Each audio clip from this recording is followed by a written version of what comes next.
രുക്മിണീസ് ഗാർഡനിങ്ങിൻ്റെ പുതിയ എപ്പിസോഡിലേക്ക് എല്ലാവർക്കും ഒരിക്കൽ കൂടി സ്വാഗതം. അപ്പോൾ നല്ല മഴയായിരുന്നു, അതുകൊണ്ട് തന്നെ ചെടികൾ അയക്കാനൊക്കെ പറ്റുമോ എന്നുള്ളൊരു ബുദ്ധിമുട്ടാവുമോ എന്നൊക്കെയുള്ള പേടിയുണ്ടായിരുന്നു. 2 ദിവസമായിട്ട് നല്ല തെളിച്ചമുണ്ട്. അപ്പോൾ കുറേ ആളുകൾക്കുള്ളത് പാക്ക് ചെയ്ത് ഇന്ന് രാവിലെ വിട്ടിട്ടുണ്ട്. ബാക്കിയുള്ളവരത് പാക്ക് ചെയ്ത് നാളെ ആയിട്ട് അല്ലെങ്കിൽ നാളെ മറ്റന്നാളൊക്കെ ആയിട്ട് അയക്കാമെന്ന് വിചാരിക്കുന്നുണ്ട്. അപ്പോൾ ഞാൻ ഇന്ന് ഒരു പുതിയ വീഡിയോ ആയിട്ട് വന്നതാണ്. പുതിയ കുറച്ച് ചെടികളെ പരിചയപ്പെടുത്താം. അതിന് മുമ്പ് നമ്മുടെ അച്ചിമൻസ് ചെടികൾ സ്റ്റോക്ക് ഉണ്ട്, അതുകൂടി ഒന്ന് പറഞ്ഞേക്കാം. അച്ചിമൻസ് പ്ലാന്റിൻ്റെ 8 വെറൈറ്റിയാണ് ഇപ്പോൾ നമുക്ക് സ്റ്റോക്കുള്ളൂ. 12, 15 ഞാൻ കൊടുത്തിട്ടുണ്ടായിരുന്നു.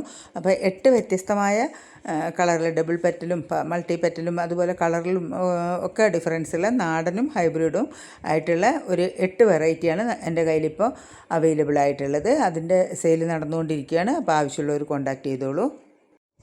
ഈ അച്ചിമൻസിൻ്റെ റേറ്റും മറ്റു കാര്യങ്ങളുമൊക്കെ ഡിസ്ക്രിപ്ഷൻ ബോക്സിൽ കൊടുക്കാം കേട്ടോ. ഇന്ന് നമ്മൾ ജെയ്ഡ് പ്ലാന്റിനെയാണ് പരിചയപ്പെടുന്നത്.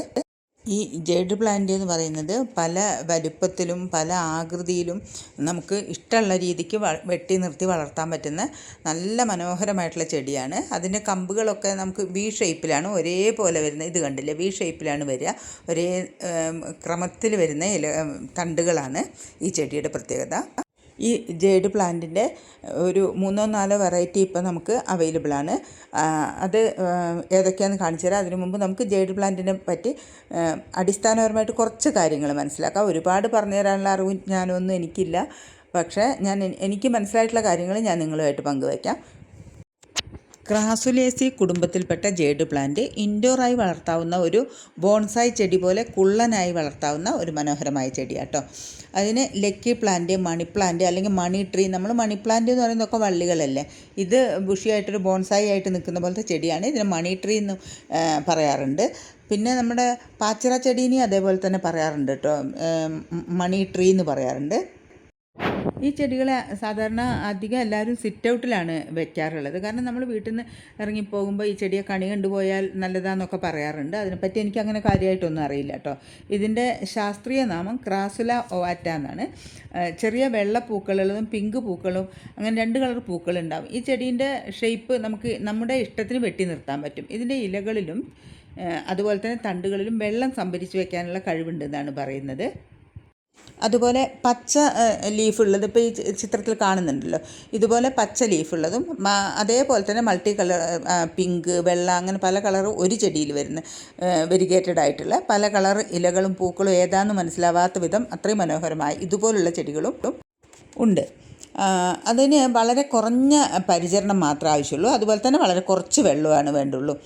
തണ്ടുകളും ഇലകളും വെള്ളം സംഭരിച്ച് വയ്ക്കാൻ കഴിവുള്ളവയാണെന്ന് പറഞ്ഞിട്ടുണ്ടല്ലോ. അതുകൊണ്ട് ഈ ചെടികൾക്ക് വേനൽക്കാലത്ത് വളരെ കുറച്ച് വെള്ളം മതി. അതേപോലെ തണുപ്പ് കാലത്താണെങ്കിൽ അതിലും കുറച്ച് വെള്ളം മതി. കാലക്രമത്തിൽ തണ്ടുകൾ വണ്ണം വയ്ക്കുകയും ഒരേപോലെ 2 ദിശയിലേക്കും പുതിയ കമ്പുകൾ തളിർത്ത് വരികയും ചെയ്യും. അത് ഒരു എന്താ പറയുക, തവിട്ട് കളറുള്ള തണ്ടുകളൊക്കെ ആവും. പക്ഷേ ഈ തണ്ടുകളും ഇലകളും എപ്പോഴും സോഫ്റ്റ് ആയിരിക്കും കേട്ടോ. ഇത് പിന്നെ ഒരു തടി ഉറയ്ക്കുന്ന ചെടിയല്ല. എത്ര കാലം കഴിഞ്ഞാലും ഇവയുടെ തടിഭാഗം ഇലയെപ്പോലെ തന്നെ മൃദുവായിരിക്കും. ഇതൊരു സെക്കുലൻ്റ് ചെടിയാണെന്ന് അറിയാമല്ലോ. അതുകൊണ്ട് തന്നെ അതുകൊണ്ടാണ് ഈ ചെടിക്ക് കുറച്ച് വെള്ളം മതി എന്ന് പറയുന്നത്. എങ്കിലും തീരെ നനവില്ലാണ്ടായിട്ടുണ്ടെങ്കിൽ അപ്പോൾ ചെടി കേടായി പോകും കേട്ടോ. ചെടി നല്ല നീർവാർച്ചയുള്ള പോട്ടുകളിലാണ് ഇവയെ നടേണ്ടത്. കാലാവസ്ഥയ്ക്ക് അനുസരിച്ച് ഇവയുടെ ഘടനയ്ക്ക് മാറ്റം വരാറുണ്ട്. അതായത് ഇത് ഇടത്തരം തണലിലോ അല്ലെങ്കിൽ 5-6 മണിക്കൂറോ വെയിൽ കൊള്ളുന്നിടത്തൊക്കെ വെക്കുകയാണെങ്കിൽ, നല്ല തെളിഞ്ഞ സൂര്യപ്രകാശത്തിൽ വളരുകയാണെങ്കിൽ ഇലകൾക്ക് വേറൊരു നിറമായിരിക്കും വരുന്നത്. ചിലപ്പോൾ ഇവയുടെ ഇലേൻ്റെ പച്ച നിറം മാറിയിട്ട് മഞ്ഞ ഇലകളായിട്ട് വരുന്നത് കാണാം. അതെന്താണെന്ന് വെച്ചാൽ നല്ല വെയിലുള്ള സ്ഥലത്ത് വയ്ക്കുമ്പോഴാണ് അങ്ങനെ കളർ മാറിയിട്ടൊരു മഞ്ഞ കളറൊക്കെ വരുന്നത്. അത് കഠിനമായ വെയിൽ ഏൽക്കുമ്പോൾ സൂര്യപ്രകാശത്തിലുള്ള അൾട്രാവയലറ്റ് രശ്മികളിൽ നിന്നും ഈ ചെടി സ്വയം രക്ഷപ്പെടുന്നതിനായിട്ട് കാരോറ്റിനോഡ് പോലുള്ള പിഗ്മെൻറ്റുകൾ ഇത് ഉൽപ്പാദിപ്പിക്കുന്നുണ്ട്. അതുകൊണ്ടാണ് ഇതിൻ്റെ ഇലകൾക്ക് കളർ മാറ്റം വരുന്നത്. തണുപ്പ് കാലത്ത് ഈ ചെടികളിൽ പൂക്കൾ ഉണ്ടാവാറുണ്ട്. കമ്പുകളിൽ നിന്നാണ് ഇതിന് പുതിയ ചെടികൾ മുളച്ചു വരുന്നത്. അതേപോലെ തന്നെ കുറേ ദിവസം നിന്ന് മൂത്ത് പാകമായിട്ട് വീഴുന്ന ഇലകളിൽ നിന്ന് നമുക്ക് പുതിയ ചെടികളെ ഉണ്ടാക്കാൻ പറ്റും കേട്ടോ. ഒരുപാട് കാലം, അതായത് ഏകദേശം ഒരു 50 വർഷം വരെയൊക്കെ ഈ ചെടികൾ കേടുകൂടാതെ വളരും.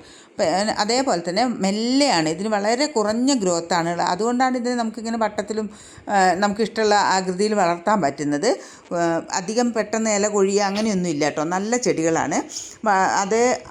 ഇതിന് ഇതിന് തിരഞ്ഞെടുക്കുന്ന മണ്ണ് കുറച്ച് അസിഡിറ്റി ഉള്ള മണ്ണാണ് ഈ ചെടിക്ക് ഇഷ്ടം. അതുപോലെ തന്നെ നമ്മൾ നട്ട പോട്ടിൽ നിന്ന് ഇതിൻ്റെ വേര് പുറത്തേക്ക് വരുന്നത് കാണുകയാണെങ്കിൽ കുറച്ചുകൂടി വലിയ പാത്രത്തിലേക്ക് നമുക്ക് മാറ്റി നടാം. അതേപോലെ പോട്ട് തിരഞ്ഞെടുക്കുമ്പോൾ നമ്മൾ ശ്രദ്ധിക്കേണ്ടത് എന്താ വെച്ചാൽ കുറച്ച് കനമുള്ള പോട്ടുകൾ തിരഞ്ഞെടുക്കുക. ഈ ചെടി വെള്ളം നിൽക്കുന്നത് കൊണ്ടായിരിക്കും ഈ ചെടിക്ക് നല്ല വെയിറ്റാണ്. അത് വളരുമ്പോൾ നമ്മുടെ കനം കുറഞ്ഞ പ്ലാസ്റ്റിക് പോലുള്ള ചട്ടികളിലാണെങ്കിൽ അത് മറിഞ്ഞു വീഴാൻ സാധ്യതയുണ്ട്. എപ്പോഴും ഇതിൻ്റെ പോട്ടിംഗ് മിക്സ് ഒരു പരിധിവരെ ഉണങ്ങിയിരിക്കുന്നത് തന്നെയാണ് നല്ലത്. എന്ന് വെച്ചിട്ട് തീരെ വെള്ളമില്ലാണ്ട് ആവുകയും ചെയ്യരുത് കേട്ടോ. മണ്ണ്, വെള്ളം, വെളിച്ചം ഇവ ശരിയായ രീതിയിലുണ്ടെങ്കിൽ ഈ ചെടി നന്നായിട്ട് വളർത്താൻ പറ്റും. ഇതിൻ്റെ പോട്ടിംഗ് മിക്സ് എന്ന് പറയുന്നത് സാധാരണ മറ്റ് ചെടികൾ നടുന്ന പോലെ തന്നെ മണ്ണ്, മണൽ, പെർലറ്റ് എന്നിവ തന്നെയാണ് പ്രധാനമായിട്ടും ഉപയോഗിക്കുന്നത്. ഈ നമ്മൾ വേറെയുള്ള ചെടികളൊക്കെ നടുമ്പോൾ ആ മണ്ണിൽ കുറച്ച് കുമ്മായൊക്കെ ചേർത്ത് ഒന്ന് അസിഡിറ്റി കുറച്ചിട്ടൊക്കെയല്ലേ എടുക്കുക. ഇതങ്ങനെ വേണ്ട കേട്ടോ. നേരിട്ട് തന്നെ നമുക്ക് മണ്ണ് ഇതിൻ്റെ പോട്ടിംഗ് മിക്സിലേക്ക് എടുക്കാം. ഇതിന് വളമായിട്ട് ചേർക്കുന്നത് 20-20-20 ഉള്ള വളമാണ് വേണ്ടത്. അതിൽ നൈട്രജൻ വളരെ കുറവുള്ള വളമാണ് ഈ മണ്ണിൽ നമ്മൾ ചേർക്കുന്നത്. നോർമൽ ലീഫുള്ള ചെടിയും അത് ഇതുപോലെ ഇപ്പോൾ ഈ ഫോട്ടോയിൽ കാണുന്ന ഈ വീഡിയോയിൽ കാണുന്ന ചെടികളും നമുക്ക് സെയിലിനുണ്ട്. പല വിലയാണ്, പല വെറൈറ്റിയാണ്, നല്ല ഭംഗിയുള്ള ചെടികളാണ് കേട്ടോ. ഇതിൻ്റെ ഗ്രീൻ ലീഫുള്ള നോർമൽ ചെടികൾ ഈ ഫോട്ടോയിൽ കാണുന്നതല്ല കേട്ടോ, ചെറിയ ചെടികളാണ് കൊടുക്കുന്നത്. അതിന് 60 രൂപയാണ് നോർമൽ ലീഫിന്, ഗ്രീൻ ലീഫുള്ള ചെടിക്ക് റേറ്റ് വരുന്നത്. ഈ ഫോട്ടോയിൽ കാണുന്ന ചെടി ഇതേ പോട്ടോട് കൂടി അയക്കുകയാണെങ്കിൽ 600 രൂപയാണ് ഒരു ചെടിക്ക് വരുന്നത്. ഇത് പൂക്കളല്ല കേട്ടോ, ഇതൊക്കെ ഇതിൻ്റെ ലീഫ് തന്നെയാണ്. 2-3 കളർ ലീഫുകളായിട്ടുണ്ട്.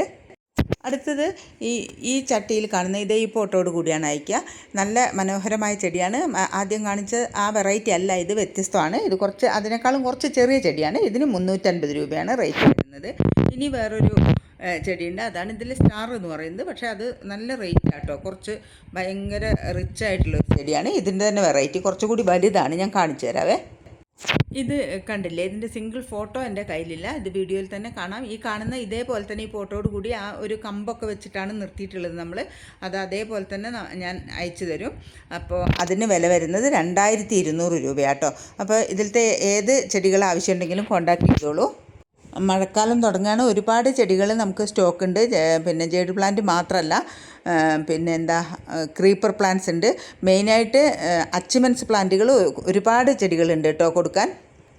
താല്പര്യമുള്ളവർ ഈ നമ്പറിൽ കോൺടാക്ട് ചെയ്തോളൂ.